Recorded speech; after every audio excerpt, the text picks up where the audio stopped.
হলিউডের ইতিহাসের অন্যতম সিনেমা টাইটানিকের প্রযোজক জন ল্যান্ডার আর্নি ৬৩ বছর বয়সে মারা গেছেন অস্কারজয়ী এই প্রযোজক। শনিবার তার পরিবারের পক্ষ থেকে মৃত্যুর বিষয়টি জানানো হয়, যদিও মৃত্যুর কারণ সম্পর্কে এখনও জানানো হয়নি। কিংবদন্তি এই প্রযোজক ৮০-র দশকে প্রোডাকশন ম্যানেজার হিসেবে কর্মজীবন শুরু করেছিলেন।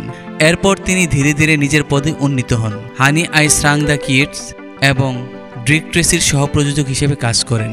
তিনি ১৯১২ সালের ভয়াবহ সামুদ্রিক বিপর্যয় নিয়ে প্রখ্যাত পরিচালক জেমস ক্যামেরনের ব্যয়বহুল ফিল্ম টাইটানিকের প্রযোজকের ভূমিকা গ্রহণ করেন। টাইটানিক প্রথম চলচ্চিত্র যেটি বিশ্বব্যাপী বক্স অফিসে $1 বিলিয়ন আয় ছাপিয়ে যায় এবং সেরা ছবি সহ 11টি অস্কার জিতে নেয়। এছাড়াও তিনি ক্যামেরনের সঙ্গে জুটি বেঁধে অ্যাভাটারের 2টি চলচ্চিত্র তৈরি করেছিলেন।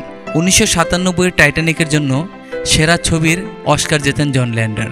ল্যান্ডার ও ক্যামেরনের পার্টনারশিপ অ্যাভাটার এবং এর sequel Avatar the way of water সহ সিনেমার ইতিহাসে অন্যতম বড় ব্লকবাস্টার উপহার দিয়েছেন।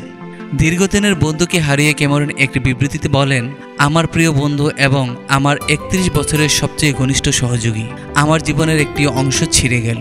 তিনি আরও বলেন, তার অদ্ভুত হাস্যরস, ব্যক্তিগত আকর্ষণ, চেতনার মহান উদারতা আমাদের মহাবিশ্বের কেন্দ্রে প্রায় 2 দশক ধরে থাকবে। তার উত্তরাধিকার শুধুমাত্র তিনি যে চলচ্চিত্রগুলো তৈরি করেছিলেন তাই নয়, তিনি যে ব্যক্তিগত উদাহরণ স্থাপন করেছেন সেটাই তার উত্তরাধিকার। আর তা হলো অদম্য, যত্নশীল, অন্তর্ভুক্তিমূলক, অক্লান্ত, অন্তর্দৃষ্টিপূর্ণ এবং সম্পূর্ণ অনন্য একটি ব্যক্তিত্ব।